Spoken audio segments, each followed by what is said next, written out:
I can't do it. We'll do it live. Okay. We'll do it live. Fuck it. Do it live. I'll write it and we'll do it live. Fucking thing sucks. 5, 4, 3. That's tomorrow, and that is it for us today. I'm Bill O'Reilly. Thanks again for watching. We'll leave you with Sting and a cut off his new album. Take it away.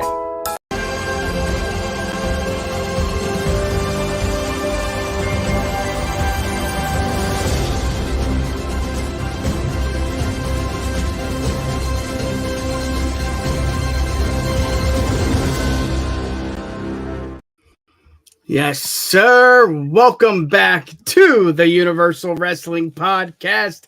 Long time coming, brother. We haven't been on for a while. Cheers to you, man. How you doing, buddy? Oh, you know it, dude. For real, for real. Sorry if I sound a little gross. I'm a little under the weather, a little sickness going through, but you're good. As Billy Shake said, the show's got to go on. It has been way too long since we streamed. Yeah, we were getting this all together. Uploads, yeah. Yeah, when we were getting this all together, my wife was like, "When was the last time you guys did this?" I'm like, "Oh, it's oof. Yeah, it's been a while. It's been a while. Couldn't even remember exactly." Well, you know what, Keith? For the first time ever, we are live on Instagram as well as IG. Obvious YouTube and Facebook. So check us out there. Instagram, you can see it right down there. The Instagram handle, UW Podcast. But we're here for one reason only, the end of the year UW Pod Awards. We did it last year. It was a lot of fun. We sure did. Maybe at the end, we'll look back at 2022 and 2023. I know I said Dom was, my most disappointed. And I think he's in one of, you have him as a nominee, a winner. You nominated him this year for a pretty big award. So we'll get to that. Yeah. But overall, just 2023, it's been an odd year. I mean, you could go from TKO and Endeavor with Vince stepping down, Tony Khan, and CM Punk, AEW. There's just a lot of big moments in 2023, and that's what we're going to do, Keith. We're going to just discuss, what is it? Comeback Player of the Year, not Player, Comeback of the Year, Moment of the Year, non-wrestler. Promo, yep, let's hear it. All of it. Yeah, man. We got a bunch coming up here. It's crazy. Like, I wasn't grasping like how much stuff happened this year, like until we were getting this all together. I'm like, we had our categories, and I'm like, all right, had to go through to refresh my mind on some stuff because we were talking about some other different kinds of categories and stuff, and we weren't, spoiler alert, we're not going to, but one of them was going to be pay-per-view PLE of the year. And I had to go back and look at a bunch of them because I was Backlash this year in Puerto Rico, or was that last year? And all this stuff, and well, that's you know, and that's how quick a year goes, and it's wild, man.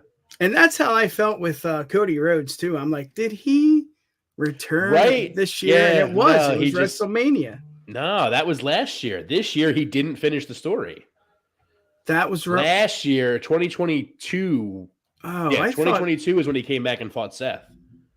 2023, I was in the hospital with the baby boy, but that was when he didn't finish his story. I'm glad that I didn't pick Cody for comeback. Not that it technically is a comeback, but I guess it is. Yeah, no, he still had a comeback because he got hurt. Yeah. Oh, yes. That was Hell in a Cell. Was that this year? No, that was also last year. Okay. Yeah. All right. Well, I did not nominate him. Man. Time is a weird fucking thing. Yep. Well, let's get to it. Let's get to the first award of the night. Here we go, buddy. Yeah, let's do it.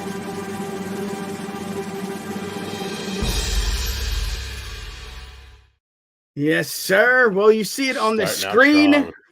I will let you go first, Keith. Most Improved Wrestler of the Year, and I did hint at it earlier in the stream. I just was not with the Dom storyline. I just didn't think he had it in the ring. Technically, he still doesn't have it in the ring, but that's another day, another time. Let's hear it, brother. What do you got? No, so, like I was kind of saying before, in preparation for this, I actually went back and I rewatched our stream of our UW Pod Awards from last year, mostly to refresh my mind on something later on. But I didn't forget, but it slipped my mind that you were last year. Dom was your worst of the year, Yep. I was like, wow, that's like the true sign of like what a difference a year makes. Because I again listening to it, like I was with you. I was just kind of like, yeah, like maybe he'll get there, but he's totally not there. It's not a thing yet, whatever.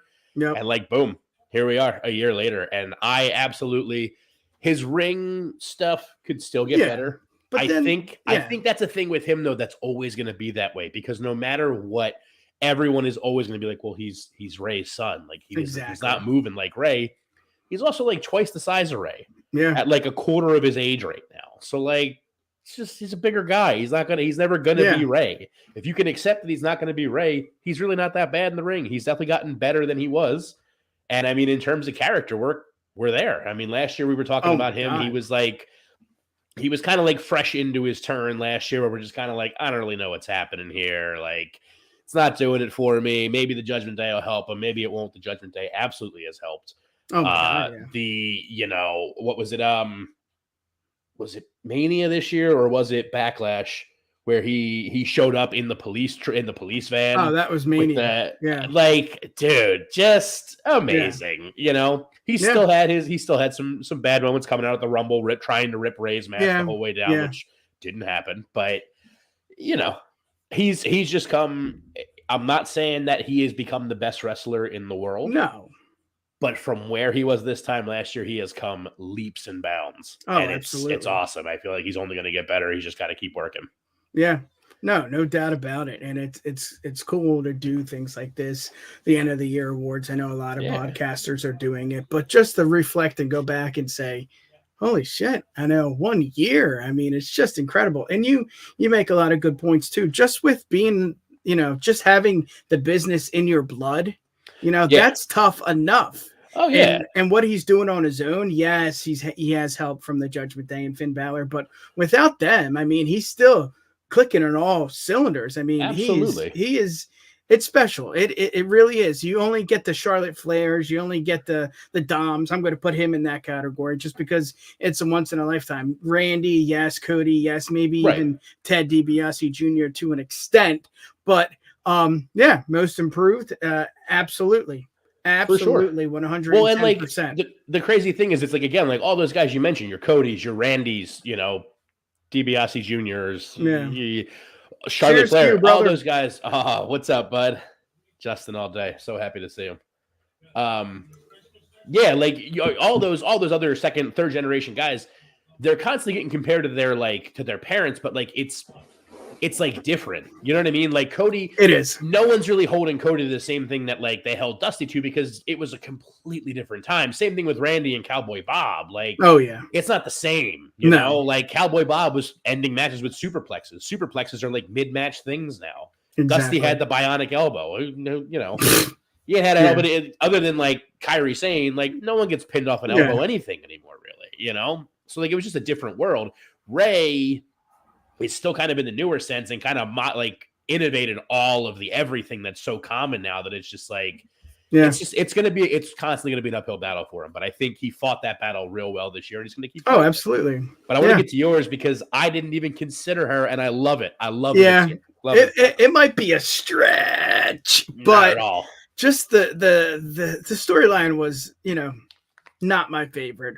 But going one-on-one with Becky Lynch, not once but twice, really showed me the different side of Tiffany Stratton. And, she has a good look. She has all that. She's okay on the mic. But, when it comes to that, you might compare her to a Mandy Rose. And maybe she has the same, the same background. But it's something special when you can see someone like that put up, and that's what she did this year for me. I think she's the most improved just because where she was from the beginning, it's like, okay, she has the good looks, she can sell that, and that can get you pretty far. Mandy Rose did pretty well. She reinvented herself back down in NXT, but on the main roster, she was still learning, and I think that's where Tiffany was in the beginning of the year, and it's really cool to see. I know she's injured, right? Justin, please help us if she's not injured. But I haven't seen her recently. Maybe I don't know. I don't watch anything. She might have gotten injured at Deadline. Okay, so she was in the Iron Survivor. She was in the Women's Iron Survivor. Okay. Which is the better of the 2 Iron Survivor matches, in my opinion. Yeah. Well, I know I keep beating, the looks, but that's a lot of, let's be honest here. That's probably what got her to the game. But to take that a next step further and just go one-on-one with Becky and actually look really good and sell it not in the ring only, but on the mic. A year is fast. I mean, we just talked about that, right? Oh my God, a year ago, like that went so quick. You got a kid, I got a kid. Things happen. It may seem fast, but a year is a year. That's a long time in a business like this. And she put up, brother. What do you got? Let's hear it. No, she totally did. That's what I was saying. I love that. I love you, Justin. I have someone else that I'll bring up here as like he was another option for me I was thinking about, but I hadn't even thought of Tiffany, but like it's perfect. It's a perfect pick because you think about like when she came in like in the beginning of the 2.0 era and all that, and like her character wasn't really fleshed out. It was just kind of like I'm daddy's rich girl. That was it. That was like literally her character. Her first feud was with Wendy Chu because Wendy Chu stole her credit card. Like, ugh, woof, and you know what? They and like probably didn't have anything for her either, too. That's it was I think some, but then she's got it. She figured it out this year and made it like she is still that rich whatever, but she's like doing it more of a like she can back not it up. Like I'm rich, daddy's like whatever. Like it's more just like I'm literally better than everybody. She's almost not to the same extreme, not to the same extremes because she can't be, but she's arguably kind of like a female version of an MJF of like, I'm better than you. I know that I'm better than you. Literally everybody knows that I'm better than you. You should be blessed by the fact that I'm breathing the same air that you're in right now. Yeah. And she crushes it. It's a great pick. Great pick. I'm very happy to see that. Like I said, I don't know who you were gonna pick. But I hadn't even thought of her. The only other person I had in consideration is I had Trick Willie. I forgot. Just because I felt like it was another one. I never thought he was bad to begin with. But I feel like they gave him more this year. And everything they gave him, he took and he did it. And he did what he needed to. He had a great couple of matches with Dragunov. He, the women's Iron Survivor was better, but he did really well in the men's Iron Survivor just like last week or 2 weeks ago, whenever that was. They did it. Like he did it. He did the thing, and he's where he is now. And now we're looking at him. He's challenging Dragunov for the title on New Year's Evil. I think it is. New Year's Evil. Sounds about right. And like. He could do it. Like I could see him doing it, so they can call Dragunov up if they want to. Like, who knows? Yeah, he was my other one I had in mind, but that helped too, Justin, when they paired with Waller. Absolutely, that's a match made in heaven. Yeah, when Tiffy gets to the main roster, that should happen again. When she gets to the Tiffy top, baby. Yeah. Dylan, what's good, buddy? Thank you. Two sharp dressed men talking wrestling. Keith, let's get to the next one. Here we go, buddy. Let's do it.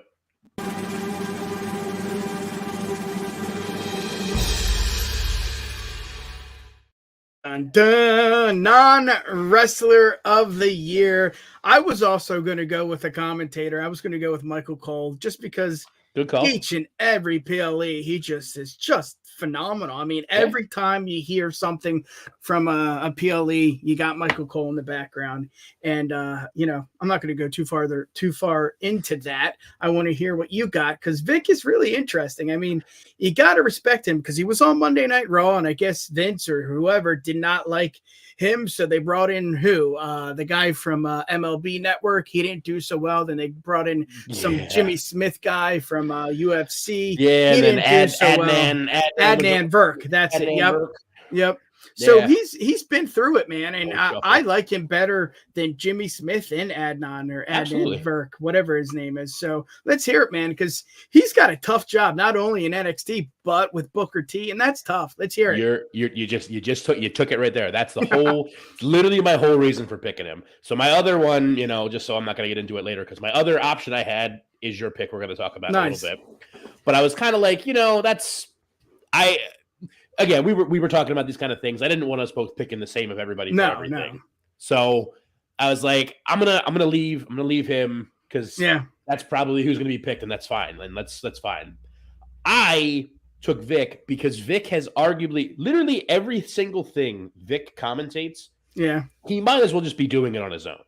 Yeah. Because Booker T, I know you don't watch NXT regularly, and that's fine. I do love watching NXT. And it's oh my god. It's tough. Anybody who watches NXT knows what I'm talking about when like Booker T adds nothing. Absolutely nothing to commentary. He's like John Madden used to be, but like worse. Yeah. Because he doesn't even know the players' names. Madden at least would say like nonsense, like obvious things, but he would know like the players' names. Yeah. Booker is just like 85% of a show with Booker on it is just or biscotti, no water, just meat. Like, and these are great lines, but yeah, JR didn't just sit there the whole time in his prime just going, slobber rocker, slobber rocker, slobber rocker. Like, you got to fill stuff in between and be knowledgeable in your job. And I'm not trying to, like, rag on Booker as, like, a performer and everything. He's King Booker. He's great. Five time, you know. But as a commentator, he doesn't have it. He never did. Even in the earlier times when he was on the main roster with Cole and everything, he didn't have it. Yeah. He never has. He's not going to. That's okay. He's great in so many other places. So I took Vic because, like I said, Vic is just literally pulling double duty every time.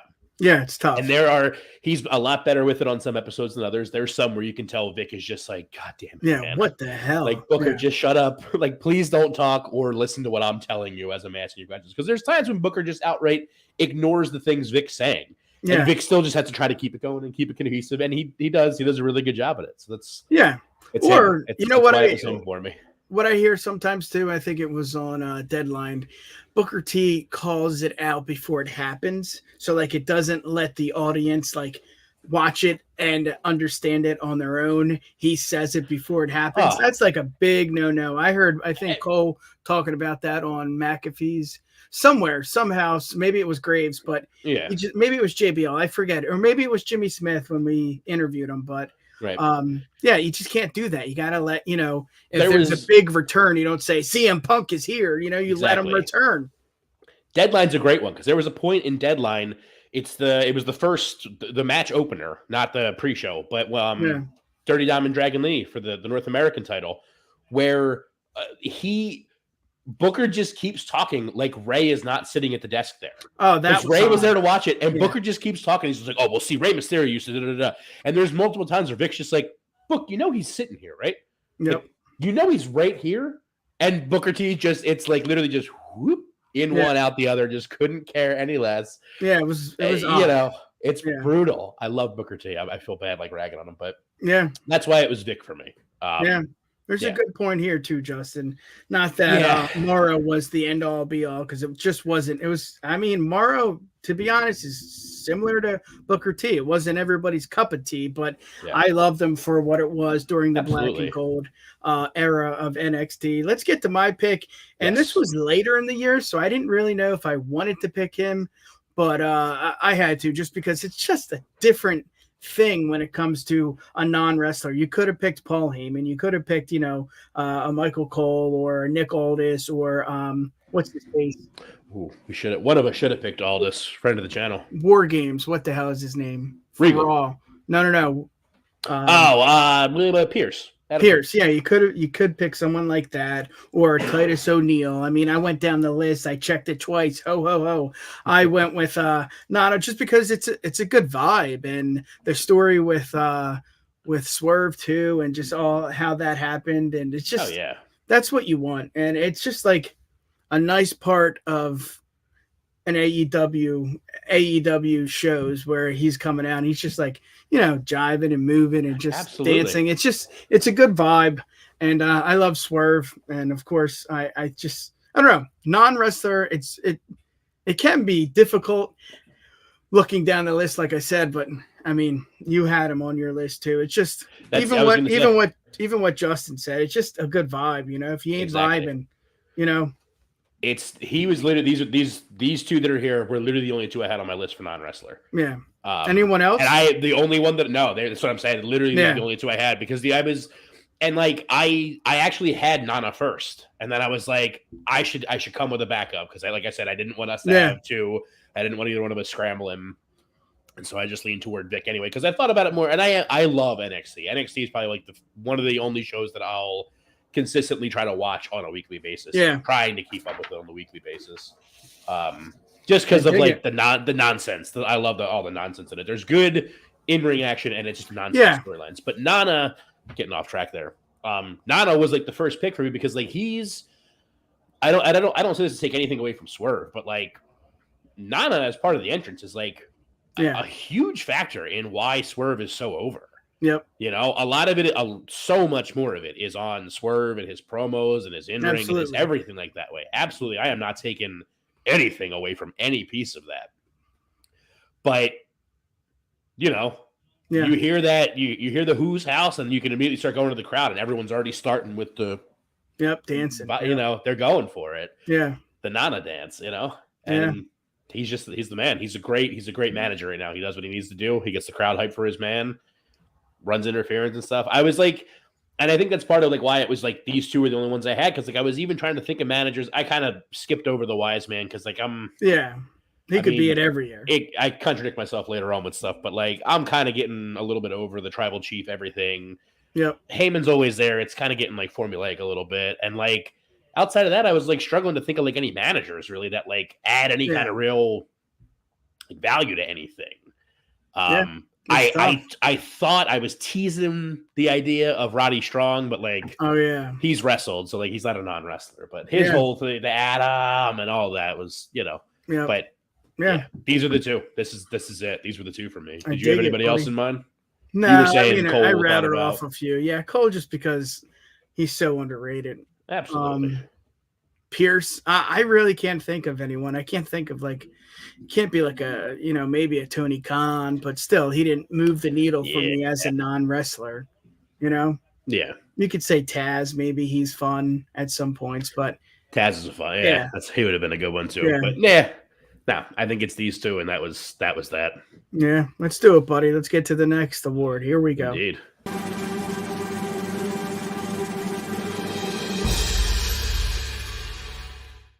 Promo of the year. This was a tough one for me because there were so many good ones. Obviously, Cody Rhodes is going to take the lead with most promos just because it was part of, you know, finishing the story and all that. And leading up to WrestleMania, his promo with Reigns, they had a few good ones. But I'll let you go first here. This is a good one. Let's talk about it, buddy. So, yeah, I was between two different ones that were Roman and Cody, and both of them were the ones that involved Roman kind of getting it over on Cody. So the first choice, the first one I thought of was the you know, you had to run away and start your own company, and you couldn't get over there, so you came running back to here. It's like oof. But then like in trying to like find just like refresh memory on promos this year, because like you said, there was a ton of really good ones. I feel bad not like mentioning some of the Eddie Kingston ones that were great, and you know, my favorite guys all the time with those things. But I found the clip of like this particular one from this SmackDown on March 3rd of this year. Yeah. And it's the one where it from the start of it. They're both in the ring. Roman's by himself, and he steals Cody's line to start and just goes, "So what do you want to talk about?" Yeah. Like real snide to him. And then they kind of start the little back and forth or whatever. And then Roman goes off talking about how like he talks about Dusty, and then he's like, "I'm not going to cut him down. I have way too much respect for that guy. I love him. I spent a lot of time with him. He told me about all this that I'm in now, main eventing, WrestleMania, holding the titles, all this." But he's like, you know what he said about you? Nothing. He didn't say anything about you. And like, I'm the son that he wanted. Like, just it's personal. Like, rewatching it was just the best because like it was like so personal without like attacking the family part of it. You know what I mean? Like there's a lot of we see it all the time. You know, I talk all the time about how much I love Christian Cage just being like, "Hey, your dad's dead." Boom, pow, pow, pow. You know?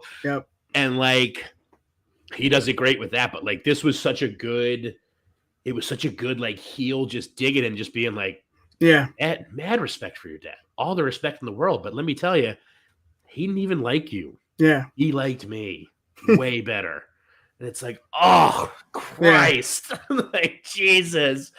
I wish you would have just made fun of him so I could beat your ass over it. But, like, shit, that has nothing to do with me. Fuck. Yeah.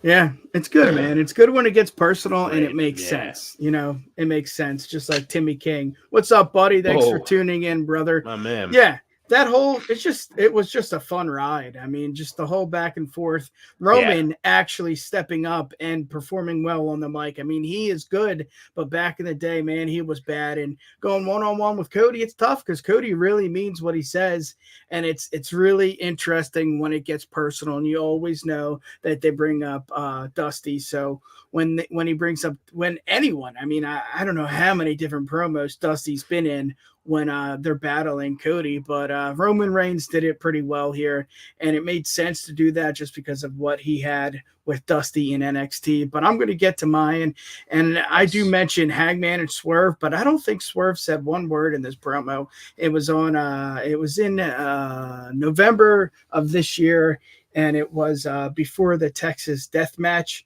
for AEW. It was on AEW Dynamite, and this was another personal, I would say back and forth, but it was Hangman. But what he was saying was just, you know, you don't see that. You don't hear that often.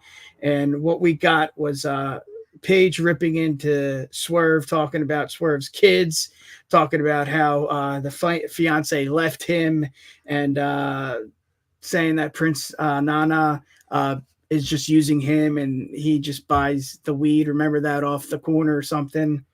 Hangman really, really went into Swerve. And again, I'm not all about personal, but this hit home. He even talked about Swerve getting fired from the WWE, just really, really going into it. And then I think it was maybe a month or two before Swerve had his chance to go at it with Hangman, and he went in on Hangman as well. But the reason I picked this one is because this, I don't know, just like reset Hangman after everything with Punk, everything with the Bucks, and it was just like a breath of fresh air. And again, do I really like when they talk personal? If it makes sense. It made sense with Cody. It made sense now with Christian, and it made sense with Hangman and Swerve. And they put up, I mean, that match, the Texas Death Match probably wasn't for everyone, but for me, it was, I don't know. I liked it. I thought it ended the feud well. What do you got here? What do you think? No, I mean, they were other ones I was looking at as a couple of the just Hangman and Swerve kind of back and forths. We talked about it a little bit originally, but we ended up taking it off the list. But like when we were talking about having like feud of the year, they were my feud of the year.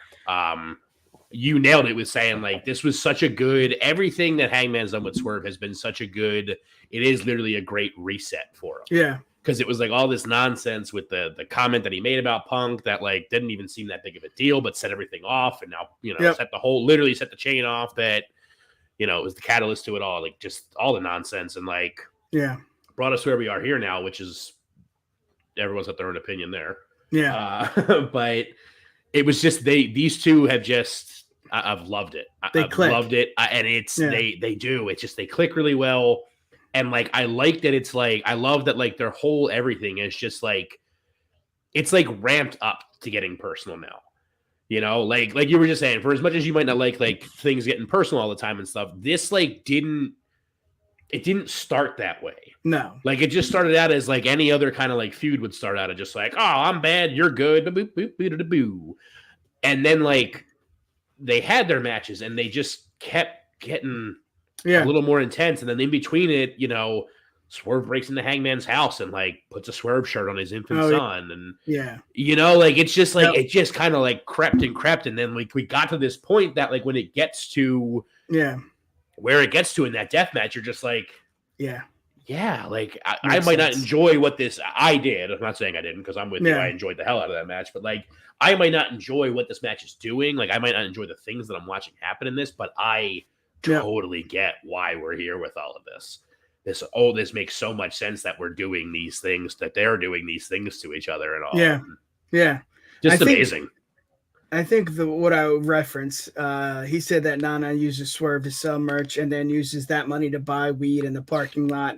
Hangman then hilariously said after he beats Swerve, he's going to beat up Nana and steal his weed. You know, that's funny. You know, he does get serious and he says Swerve's kids won't speak to him. How his fiance left him, how he was fired from the WWE. Like that hits home, man. Like you said, well, what they did, it was maybe similar to Triple H and Randy back in the day where they went to each other's house. Was that Randy and Trips or was that Edge and Randy? No, but well, no, there's both. It was Randy and Triple H. Triple H went to Randy's house, and then there was Edge and Cena, where Edge went to Cena's house and was messing with his dad. Yep. Yeah. Again, there's a lot you could talk about. I mean, Bryan Danielson had a few good ones. Obviously, you know, the whole storyline with Cody trying to finish the storyline for his dad. You know, there's going to be good promos there. I can't think of any off the top of my head other than, you know, Cody and Roman. I think really that's it. I mean, we can go back or we can Google it, or Justin, you could tell us, or anyone watching what your favorite promos were. But I had one. Yeah, there was it was one of the first ones that Eddie Kingston cut on Claudio when Claudio was back, where he drops the line. I had to look it back up again. He drops the line, "You ain't ready for the misery," and it's one of the first ones where he just loses a match and he comes back for them to interview him, and he's pissed and he's just like, "What do you want me to say? What do you even want me to say?" Yeah. The only reason I didn't really go with that is because like I could lay all the praise in the world on Eddie Kingston. Yeah. And quite frankly, like it was a great promo, but like there wasn't a lot really else surrounding what Eddie did the rest of this year. So like I was kind of like, that seems like it's just going to be blowing Eddie Kingston for the sake of blowing Eddie Kingston. So I went Cody and Reigns because like I said, they had a bunch. They had a more than a few. Yeah, I was looking at a couple of LA Knight promos too, but like it was the same thing. That it's just like and it was too recent. You know, he's had a banger year. Yeah, and it's more my favorite one. What it really came down to is my favorite LA Knight kind of moment for the year. Not that there's a category for that, but like my favorite moment of the year wasn't even a promo he cut. It was just when they were doing the contract signing and Roman's coming out. Slow doing his whole thing and then just and he just walks right past, zero respect, sits at the head of the table just like, hey, acknowledge me, I'm at the head. Just disrespect. Not even a promo. Just so I was like, that doesn't really count, so I couldn't go there. But well, let's do it, buddy. You brought it up. Let's get to the next award. Here we go.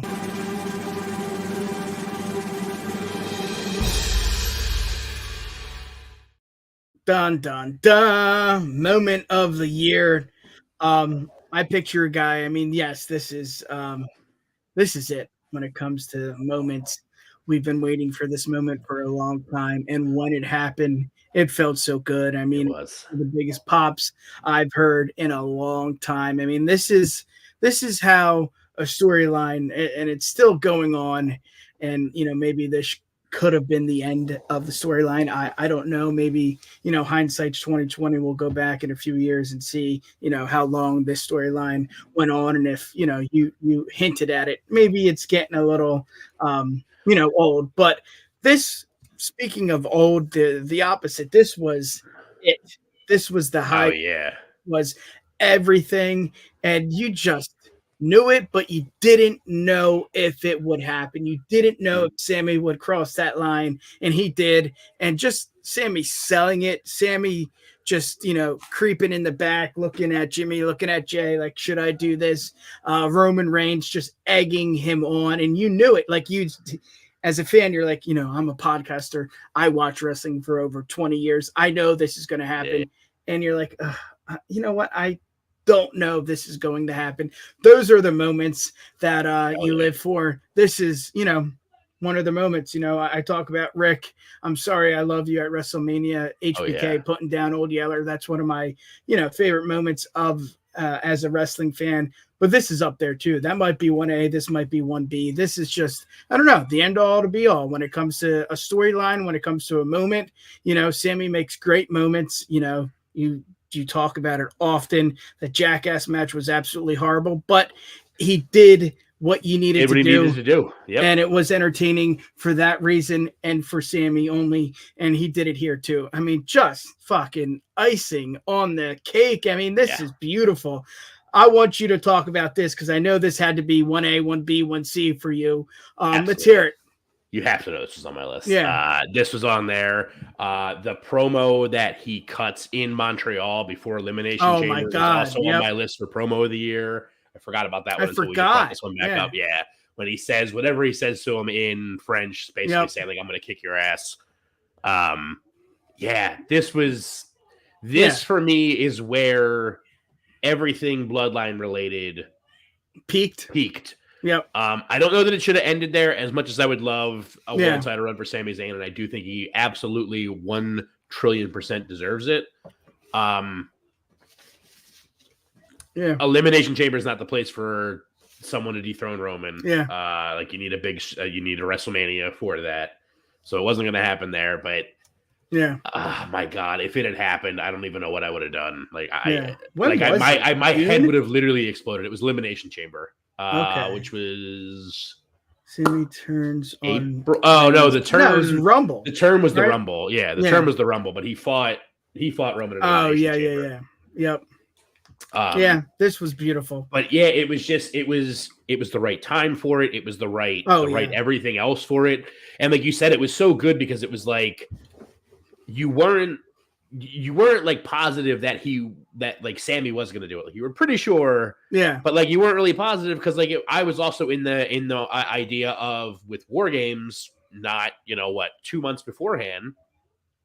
When Sammy punches KO in the dick to end War Games, and I'm like, I don't think he's gonna. He might not do it. Like he's gonna stick with his guy. It's gonna this is where we start Sammy and KO against the Bloodline, and then we didn't. And I was like, oh, so like when it got to this, I'm like, I don't know. He's really laying into him. Yeah, maybe he's gonna. He could still. He's probably gonna, but like if he didn't, it wouldn't have been like, oh man, I can't believe that he didn't. Like it would have just been like, he's falling in line. He knows what he's doing here, Yeah. What's up, Maddie? What's going on, brother? So like it was a total moment. I mean, it was definitely.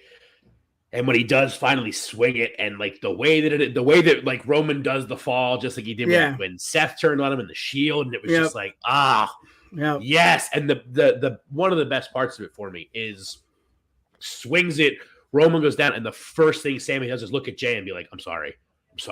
Doesn't apologize to Roman. Anybody else, it's only Jesus. It's his guy. He's just his boy. Sorry. Yeah. You trusted me. I'm sorry. Yeah. Real good. Yeah. We got a lot of good moments in 2023, and Sammy was, a handful.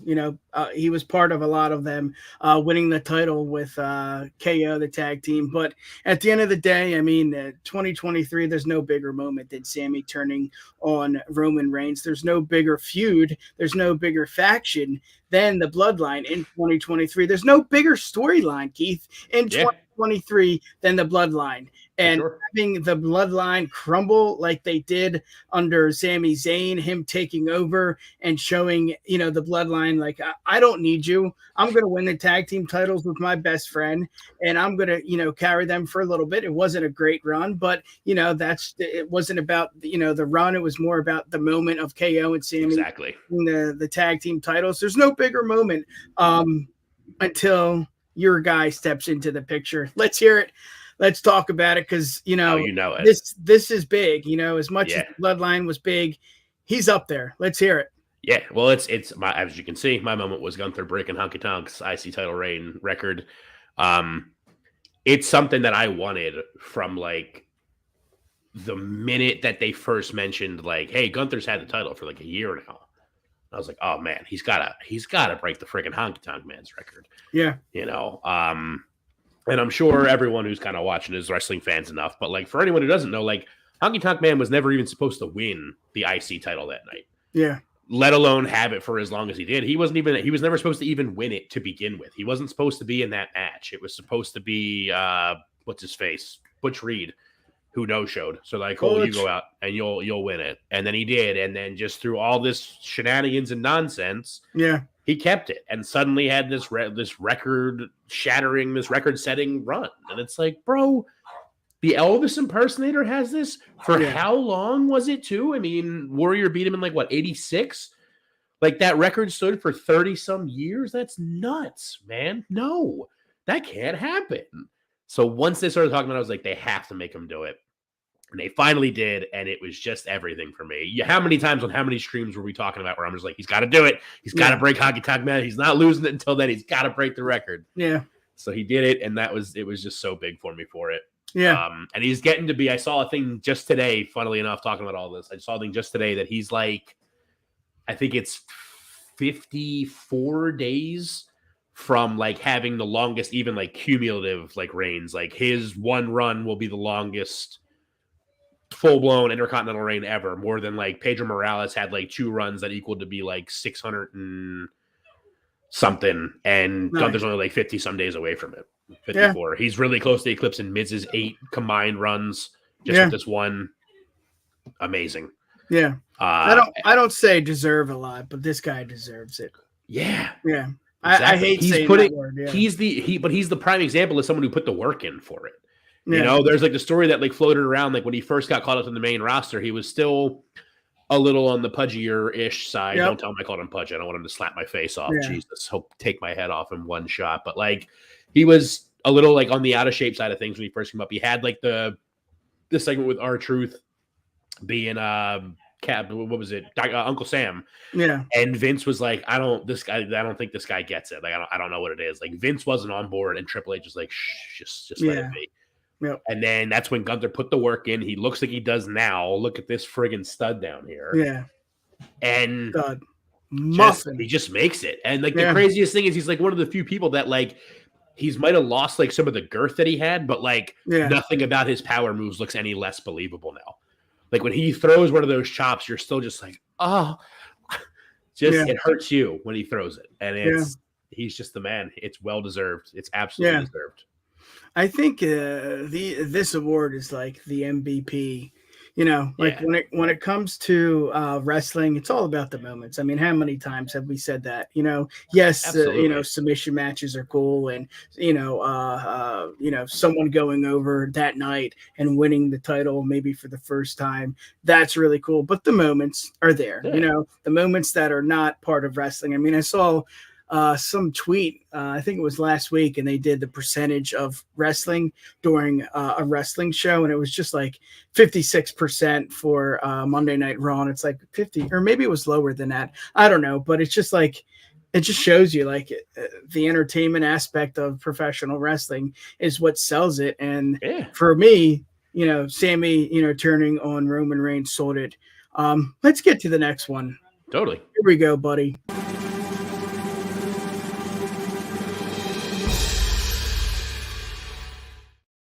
Yes, sir. Match of the year. And you know what? A lot of good matches in 2023. But if Bryan Danielson is not on your list, then, you know. You don't know what you're doing then. Exactly. It's just for me, Bryan Danielson, this run has been really fun for, you know, from a fan's perspective. From his perspective, I think he's really doing a lot of damage to his body.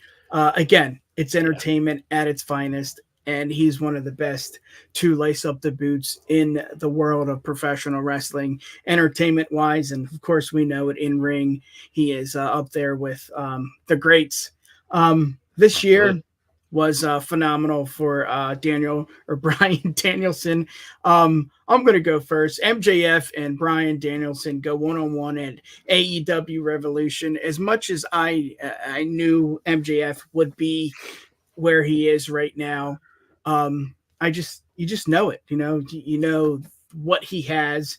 You know he's part of AEW's building block. He's one of the what do they call pillars. Pillars, that's it. One of the pillars of AEW. You knew it was coming. He just, he had to take his time. But to do this with Bryan Danielson, no way. If you told me 2, 3, 5 years ago he would have an amazing match with Bryan Danielson, I would have said, Keith, that's That's incorrect. I don't see that at all. But he put up, man. He put up not only on the mic, but in the ring with Bryan Danielson, who's, again, one of the best to ever lace up the boots. And that is a fact. That is a fact. Anyone watching this, the Absolutely. millions and millions watching our award show would say the same thing. But as much as it was impressive, excuse me.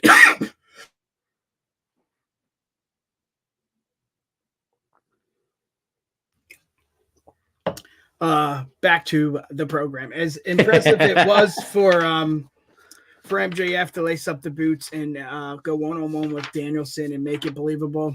Having Danielson there helping MJF, as much as MJF didn't need it, that's what you do. That's what a dance partner does. You get someone else over, and they both they made magic that night, man. They did. As corny as that sounds, it was just like, oh my God, MJF is a good wrestler. He really is. That's what made it the match of the year for me. It might be like a corny thing to say that, but like it's also not like an exaggeration, because like you nailed it before, where it's just like you talk about like a year ago, like you talk about before MJF like won the title, and like if you told somebody at that time, just knowing what MJF was and the matches that he had and everything leading up to that. No one's ever going to take anything away from his talking. No one can ever really take anything away from MJF's wrestling ability either. But the way that he was booked and the way he was wrestling his matches and stuff before he like won the title and everything, if you told somebody at that point, just like, oh, like within a short amount of time here, him and Bryan Danielson are going to have a phenomenal match at a pay-per-view, you'd be like, yeah, get out. Okay, whatever, we'll see. Yep. You might believe it, but like you're probably not gonna. You'd be like, whatever, we'll see. Yeah, or the excuse is he doesn't need to put on a good match, right? Like he doesn't need because he can talk it. But it was great. Like the fact that it was like it wasn't.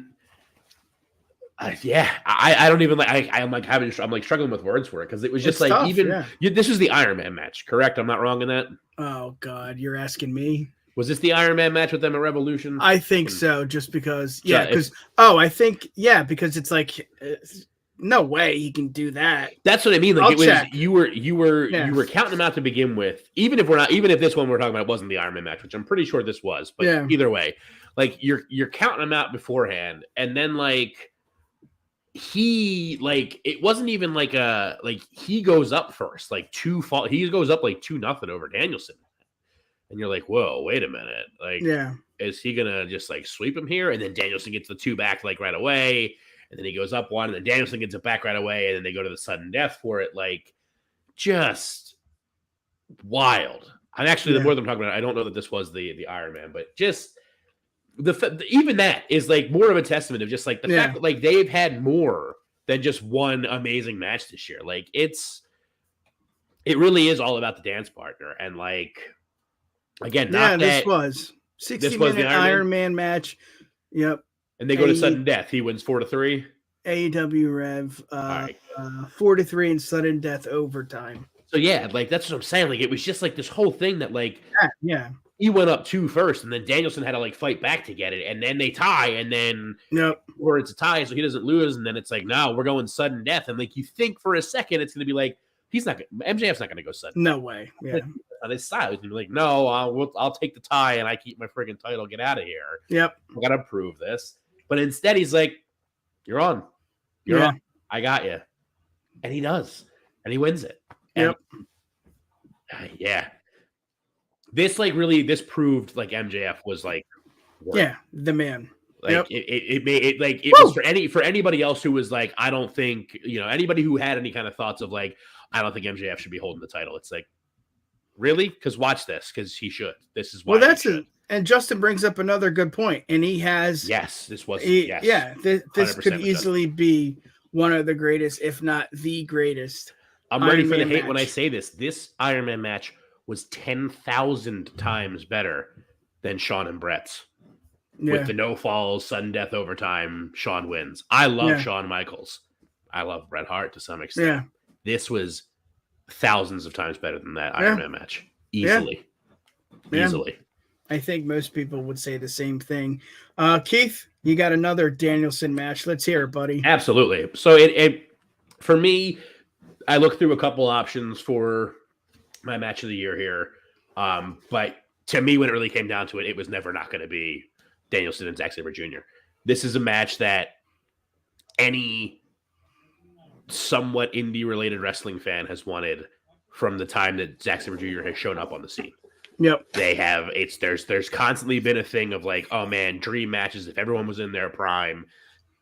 Bryan Danielson, Kurt Angle, Bryan Danielson, Zack Sabre Jr. Like people talking about them being so similar, and like, you know, it was scary because like a lot of this year. So like, spoiler when we get to that one there, like I had Danielson in consideration for my male wrestler of the year.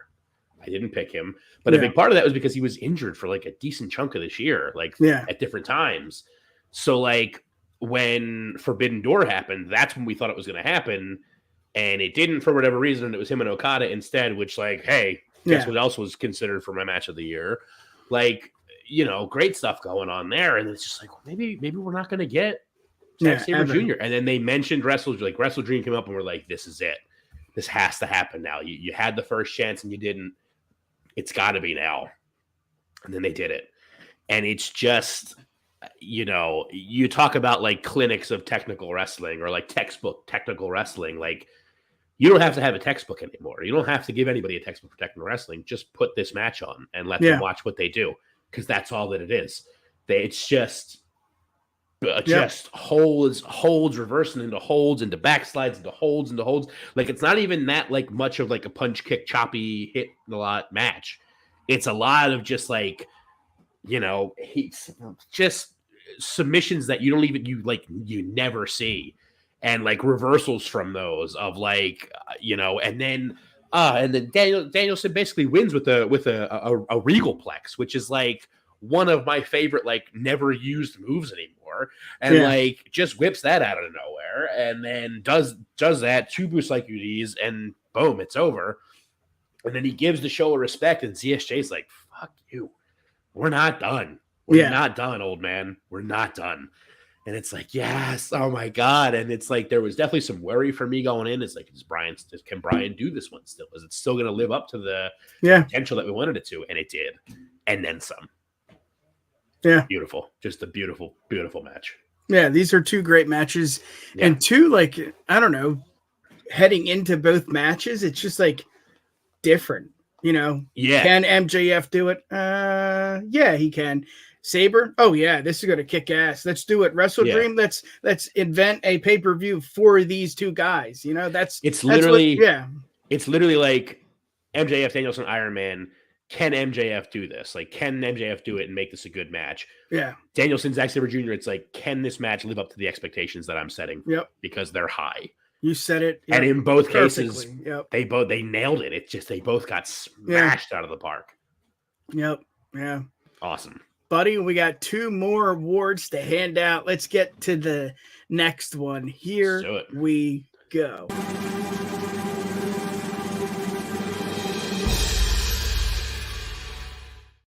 There we go. Mine are my female is certainly a reach here, but let's get to your male wrestler of the year. Let's hear it, buddy. So it was tough. I was back and forth. Just kind of said it. I thought about Danielson a little bit. He was hurt for a little while. Thought about MJF, but he's kind of gotten a little wrapped up in a little bit too much stuff for me right now. So like he got taken off for me. Sami Zayn had a great year. Roman, you can always put in the conversation of this. Yeah. Of course, LA Knight. Yeah. Was considered for his just absolute rise to superstardom out of nowhere. But, you know, he had the moment of the year. He's had multiple moments of the year for me. It's the ring general. I mean, it's Gunther. Yeah. Aside from just the whole moment of him shattering at this point the honky tonk record, going for shattering any kind of amount of reign of an Intercontinental champion, like he's literally just like, you know, for all the work the Miz did of trying to make the Intercontinental title relevant again, like Gunther's done it. It's a prize now for people. Yeah. Amazing matches for that title. The triple, what's called the 3-way Mania, with Sheamus and Drew. Sheamus and Drew. him You're starting and Drew to sound like me, bud. I know. I was like thinking three-way dance, and I was like, that's ECW. They don't do that anywhere else. And then I was like, Triple Threat was also a stable in ECW. Was that whatever? But so the triple threat of Gunther, Sheamus, Drew, Jesus Christ, could easily be a match of the everything contender for history. Like that's a historic ass match. Gunther, Drew, Gunther, Sheamus on their own, banger. The three matches he had with Gable, where I thought Gable was going to actually do it. He hadn't broken the record yet, so I was like glad that Gable didn't. But I was like, this could happen. Gable really nutted up there, amazing. And then like for me, what it came down to was like all of these amazing like in ring these matches he's having. He's just banger. And then like in the midst of all that, there's like still this really interesting story going on of like what's going on with Imperium, where like he's he's chopping Kaiser around being like, you're not doing this right, as he brought Vinci back up. Now Vinci's the one that Kaiser's got to watch. And Kaiser's like, there's this whole like everything that's lurking around in the back that he's just pulling the strings and still just being the ring general and the champion and everything. And you're just like, what's it gonna be? Yeah. So it had to be him. I love it. He's my guy. Always has been. You know what? To be the wrestler of the year, you got to do something big. And I think both of these guys, Seth Rollins and Gunther, have done it. And I think the reason why I say that is Gunther, when he does lose, whoever beats him for that title, it's going to be a huge moment for one reason only. Because Gunther made that title, relevant, and that's what you want. You want a Gable to finally beat Gunther, and it's like, wow, strap the rocket to the back. I mean, that's what's going to happen. It could be at a Backlash. It doesn't have to be at a WrestleMania, right, for that person to go over and beat Gunther. And the same thing goes for Seth. I mean, whoever beats Seth, it's going to be like, wow. That is incredible. And the reason why I have Seth as my number one, I mean, you could say MJF, you could say Gunther. Obviously, Roman Reigns has had a really good year, but 2023, he probably missed the most, shows of his career. I mean, for good reasons and for bad reasons. But for me, it's just Seth is a workhorse. Seth is right now. As we are speaking, he's hurt. His back is still giving him a lot of issues. He's waited too. He's waited forever to get a title because of Roman Reigns, because of Cody, because of Vince, because of a lot. He's waited his turn. He had matches with Logan Paul. At WrestleMania? He did that. He had matches with Cesaro. Why? Because he wanted to put over Cesaro. This is the guy at the end of the day, the workhorse, the guy to be your champion. I mean, he's not going to go on radio. He's not going to go on morning shows. That's just not what Seth does, and that's okay. But as a wrestling fan, he's our guy. Gunther is our guy. Seth is our guy. And, he did whatever he needed to do to get to this position. And, the title's new and you could go back and forth. Well, they made a title for Seth. No. Seth earned that title. And that's why he is the champion. And it's just for the company, and Seth was the right man to wear it. Exactly. Yeah, he's my guy. I mean, you could go Roman, Gunther easily, 1A, 1B, 1C. I mean, they're all great choices. But Seth, just to see him, get, and again, I hate saying this word, but getting what he deserves. This is it, man. This is what it's all about. And he's, you agreed, when I first said it, workhorse. That's what he is, That's what he is, He is that workhorse, that Mr. Perfect almost of like this generation. Like he's the guy you can like, he doesn't look out of place anywhere that you put him. Like he's not, having him and Logan Paul, you're like, yeah, okay. Having him in the, he was in the United States Championship elimination. Oh yeah. That's part of when the Logan feud like started with him and everything. Yeah, it's Mania. The clothesline. He looked good in there. Looked great in that match. Didn't look out of place in there. Didn't look out of place. Having a match that probably gave a lot of people like the look of like Logan Paul is pretty good at this. And it's like, well, because we said it earlier. Like you're only as good in the match as your dance partner. Yep. And Logan had a world-class dancer with him in there. and did it. Like, Seth is a great call. I didn't mention him in mine because I was looking at a bunch of other people, but absolutely, absolutely, Seth.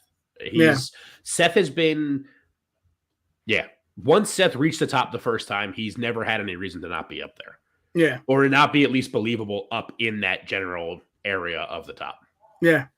Absolutely. I'm going to be quick with my female wrestler, and then we'll get to the female wrestler of the year. I think we all know that's the number one. I'm going to do a little stretch here, Keith, and pick Bianca Belair. I mean, kind of like Prince Nana, most of what happened with him happened at the end of the year. With Belair, it was the opposite. It happened in the beginning of the year, so you kind of forget. But to put this not so lightly, she really did a good job. I mean, she was, I don't want to say the workhorse of the women's division, but, every time she faced Asuka, Asuka's going to beat her. She came back and she beat Asuka. I mean, there's so many different feuds with Bianca that you're saying she ain't going to win this, man. It's time. Yeah. Keith, turn her heel. Do something different. And what does she do? She still walks to face the line that she needs to walk and, kissing babies, signing autographs, doing what Cena did back in the day.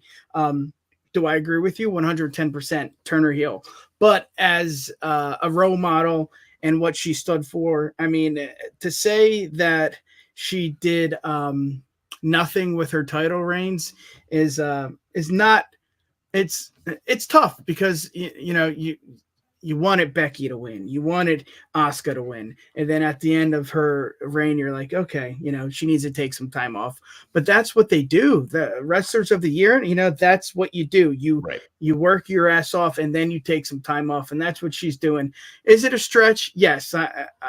Rhea is obviously my number one, and I don't know. I love Bianca. I think turning her heel would help her, but what she did in the beginning of the year is just something you don't get to see, and it's something you wanted to see too. You wanted to see Bianca do what she did in the beginning of 2023, but it's a stretch. I'm going to shut up. I want to be short and sweet.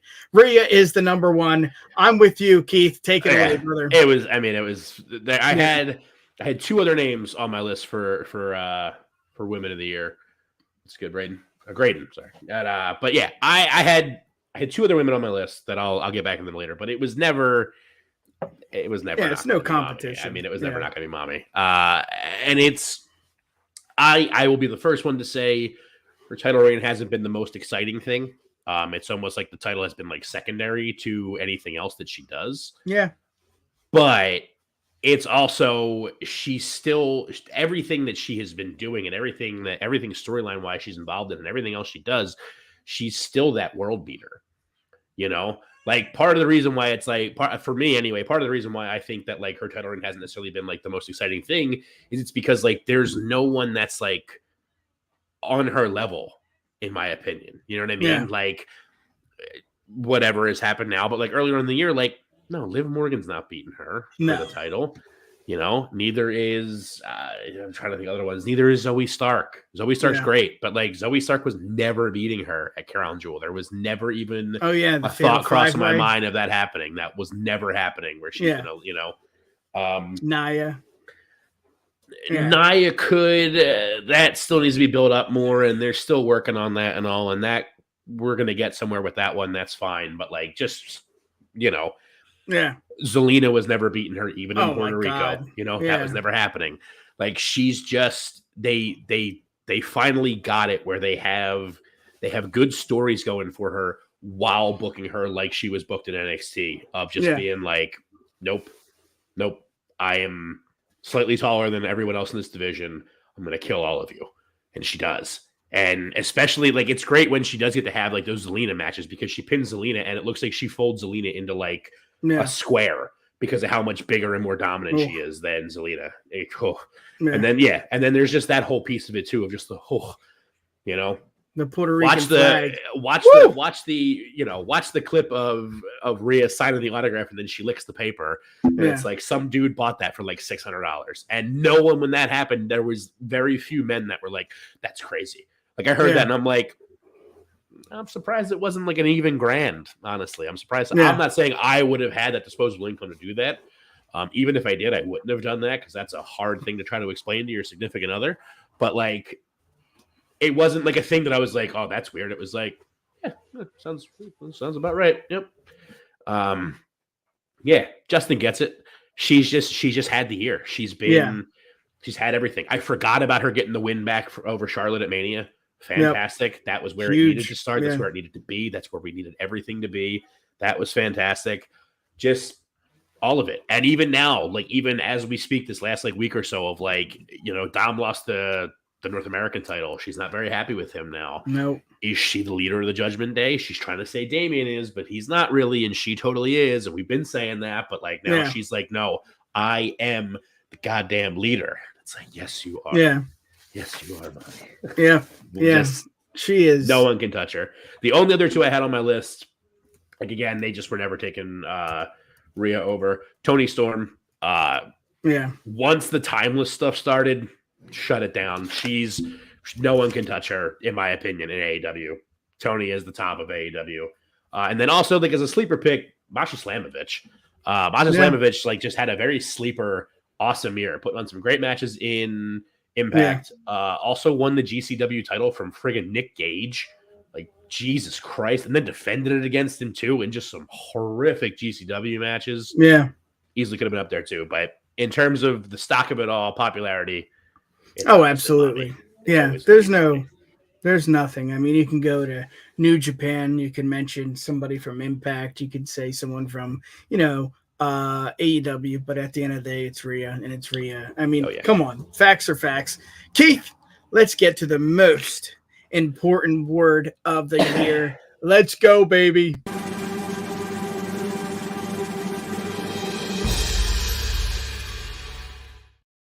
Yes. I have the overlay, but it's all good, brother. What do we got here? So it's the prestigious Deuter Award. So this is the main reason I had to go back and watch our stream from last year, to remember what I quantified the Deuter Award would be. There we go. What it comes down to is it's the Deuter Award is like it's almost like the workhorse one. It's the guy that I think the way I described it in our last year's video was it's like the serious and like the real version of like the insult that Steph tried to throw at the Miz back in the day of just being like, when we need someone to do this, we call the Miz. And it's like, so last year's winner was KO, and it was just like last year it was just like, hey, we need someone to fight Stone Cold at WrestleMania. Boom, Kevin Owens. Oh, we need someone to challenge we need someone to challenge Roman Reigns for the Universal title. Not boom, once, Kevin but Owens. But 3 times. Yep. Like we need someone to do this. Boom, it's him. And in keeping that in mind, it's our boy. It's Chad Gable. He's always been this way. This guy is still employed right now after being Shorty G for X amount of time. They changed his friggin' name to make fun of him. And they gave him this crap, arguably worse gimmick than Stardust. And he embraced it and he crushed it with it. So, and that's not even, because that's not this year, whatever. But then talking about just this year, he starts the year as, let's face it, in the beginning of the year, especially Alpha Academy is kind of more or less a comedy tag team that gets some serious wins here or there. Turns it around, has a phenomenal trio of matches with Gunther for the Intercontinental title, where, like I said, I was like, this could happen. This could absolutely happen. Finishes those up kind of back to being comedy. Then he gets plugged into the whole thing going on with Metaphor in NXT, goes after the Heritage Cup. Again, it's just this thing where anywhere they plug him in, you believe it. Comedy tag team, he's got it, crushing it. Trying to give Gunther a run for his money, deadlifting the guy, deadlift German and Braun Strowman. Gable's your guy. Need to have some believable Heritage Cup challengers for Noam Dar. Chad Gable's your guy every time. And then in the meantime of doing all these serious things they want to put him in, like the next night he can be, he's in the advertisement of what was the last pay-per-view? Survivor Series. He can be in the Survivor Series in a lounge pushing chips with Butch and making Akira Tozawa dance. Yeah. And it's like, yeah, he's working there too. Makes sense. And then if literally the next night they were like, okay, hey, and now that happened, but now tonight he's going to have another rematch with Gunther. And you'd be like, yeah, okay, he can do that. And they had great ones before. They'll do it again. He'll give Gunther a run for his money again. It's Chad Gable. You can put him, he fits. Wherever you need him to fit, he will fit. And it's beautiful. What do they say? He's that knife. He's a Swiss Army knife. Swiss Army knife. Absolutely, He can just do everything. He can do it all. Comedy, in ring, on the mic. Need to reinvent yourself. Boom, he can do it. Need to get someone over in NXT. Boom, he can do it. I mean, the stature. He's a small guy, but what he does, it's believable. One-on-one with Gunther that he could beat him. Exactly. And it's the best because it's like believable stuff. It's believable when he's in there with someone bigger than him. But on top of that, like it's believable to begin with, but then he like shows you also why it's believable. Like as I was going on my little rant there, I like remembered that whole thing that also happened this year. When he literally on more than one occasion deadlift German suplexed Braun Strowman. A guy who could, without too much exaggeration, could probably eat something the size of Chad Gable. Yeah. Like I could honestly see Braun Strowman being able to sit down and eat like a meal, maybe no other meals the rest of the day, but to be able to sit down and eat a Chad Gable sized portion of something and not feel like horrible after the fact. Yeah. Like Braun Strowman is probably at least 2 times Chad Gable size. And he deadlifted, just clasped and deadlift German suplexed him with some hang time for a minute and up here just holding this 400-pound man. Boom. Yeah. No, and there's Justin just said it too. Yeah. He got Bronson Reed up as well, which Jesus Christ, man. Like I've said it for years, ever since Jason Jordan had to, got forced into retirement. Yep. He just needs a good mid-card run. I'm glad Gunther is where he is. I mean, he was my moment. He was my man of the year. Obviously. If they had put Gable in the same spot, like if Gunther never signed with WWE ever, because that was like a thing for a while, they didn't really want to because he didn't want to leave Germany, but he did. That never happened though. And Gable got put into the same slot that Gunther is in now. No one would bat an eye. No one would question it because he's so goddamn legit. And that's why he's the duder. Yeah. At the end of the day, that's what you want out of a professional wrestler. You want someone that you can believe in. You want someone that can go one-on-one with Gunther, with Seth, with John Cena. You can see him go one-on-one with John Cena. I mean, he is, I don't like saying it, but you can compare him to Kurt Angle. He is our Kurt Angle of 2023 and probably the modern era. Give us Gable. Oh my God, Timmy. You're not wrong. You're not wrong, Justin. Yeah. 2024, real quick. I know we've gone a little longer than usual. What do you think? What do you got? What do you want to see? Do you want Gunther to just say, here's my title. I'm going. Obviously, yes, I do want that. I'm going to go chase the title. I would like that. I would like him to break the record for the longest everything ever, be the longest Intercontinental reign, cumulatively everything ever. Yeah. And then do that storyline that I've wanted since this all started happening. Have him just be like, I have done all I can with this. Yeah. I'm gonna set this down. I won the world title now. So both of you, clench your buttholes because here I come. Yeah. I want Roman to drop the title. I don't know when. I'm so worried it's not going to be at Mania again. Oh God. Because like someone it was recently pointed out by somebody somewhere that like as of I think it's SummerSlam next year, he'll only be like 50-ish or some odd days out from eclipsing Hogan's like 4-year reign or whatever. And I feel like that's something that Triple H might want to wash from the history books. Yeah. So. Yep. But that terrifies me because I'm kind of getting bored of Roman Reigns matches. Yeah. So. Yeah. I think for me, 2024, I don't want to put a damper in the end of the year of 2023. But 2024, it seems like there's going to be a lot of goodbyes. I mean, we're seeing it now with Sting, Edge, Randy, Bryan Danielson. I mean, the list goes on. There's a lot of guys that are just on their last leg. And I think, A, that could be interesting. And also B, it's kind of sad to see that, there's a lot of guys that we grew up watching. And, Sriracha too. I think she could be, it could be her last year. There's a lot there that, that's going to be 2024. But I think what you said. I mean, you got Gunther. That's something's going to happen there. Cody, what happens does he finish the story? Can he finish the story? I mean, there's a lot for 2024, but we went over. We're in overtime, brother. We got 2 babies. Let's get out of here. Keith, give the people what they want. How can they find you?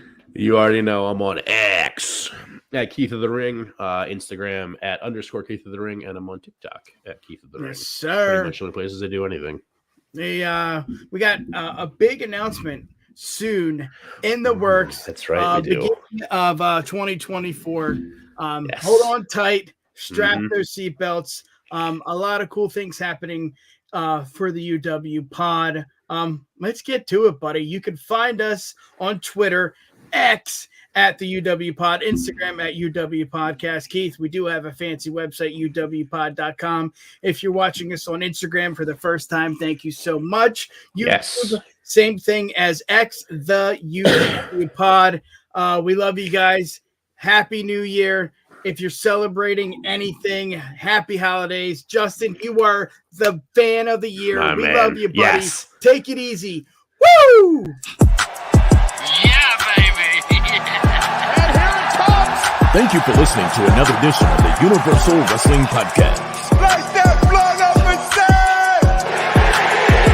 say! Check us out on the web at uwpod.com. You've got mail. Or send us an email, info@uwpod.com.